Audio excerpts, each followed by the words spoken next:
આમ આદમી પાર્ટી દ્વારા સામાન્ય સભા શરૂ થયા તે પહેલા ગુજરાતમાં ભોગ બનનાર બાળકીઓને લઈને શ્રદ્ધાંજલિ આપવામાં આવી હતી। આઈપી મિશન સ્કૂલથી મુગલીસરા સુધી પદયાત્રા કાઢી હતી અને ભોગ બનનાર બાળકીઓને શ્રદ્ધાંજલિ આપી હતી। ગુજરાતમાં થતા મહિલાઓ, યુવતીઓ અને બાળકીઓ ઉપરના અત્યાચારમાં શાસકો પોતાનું મૌન તોડે તેવી માંગણી કરી હતી। ગુજરાતમાં છેલ્લા કેટલાક સમયથી બાળકીઓ ઉપર શાળામાં જે પ્રકારે દુષ્કર્મ આચરવામાં આવી રહ્યું છે, દાહોદમાં અને સુરેન્દ્રનગરમાં તાજેતરમાં જે ઘટના બની છે તે ખરેખર ખૂબ જ જઘન્ય છે। લોકોને કાયદાની વ્યવસ્થાનો કોઈ ડર રહ્યો ન હોય તે પ્રકારનું વાતાવરણ ઊભું થયું છે।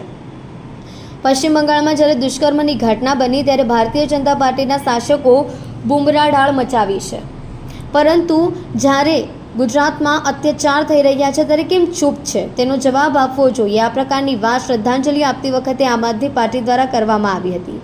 વિરોધ પક્ષના નેતા પાયલ સાકરિયાએ જણાવ્યું હતું કે આજે ગુજરાતની અંદર જે પ્રમાણે ઘટનાઓ થઈ રહી છે તે ખૂબ જ દુઃખદ બાબત છે। ખાસ કરીને મહિલા પોતે સુરક્ષિત અનુભવી રહી નથી। નાની બાળકીઓથી ઉપર જે પ્રકારે દાહોદમાં ઘટના બની અને સુરેન્દ્રનગરમાં પણ જે ઘટના બની છે તેનાથી હૃદય દ્રવી ઉઠ્યું છે। હું સ્પષ્ટપણે માંગણી કરું છું કે રાજ્ય ગૃહમંત્રીએ તાત્કાલિક રાજીનામું આપી દેવું જોઈએ, તેમજ મુખ્યમંત્રી જે મૌન બનીને બેઠા છે તેમણે પોતાનું નિવેદન આપવું જોઈએ। અન્ય રાજ્યમાં થતી ઘટના વખતે તો ભાજપના નેતાઓ ખૂબ જ હંગામો મચાવી દે છે, પરંતુ જ્યારે આજે નાની બાળકીઓ સાથે દુષ્કર્મ થઈ રહ્યું છે, હત્યા થઈ રહી છે, ત્યારે કેમ મૌન બેઠા છે?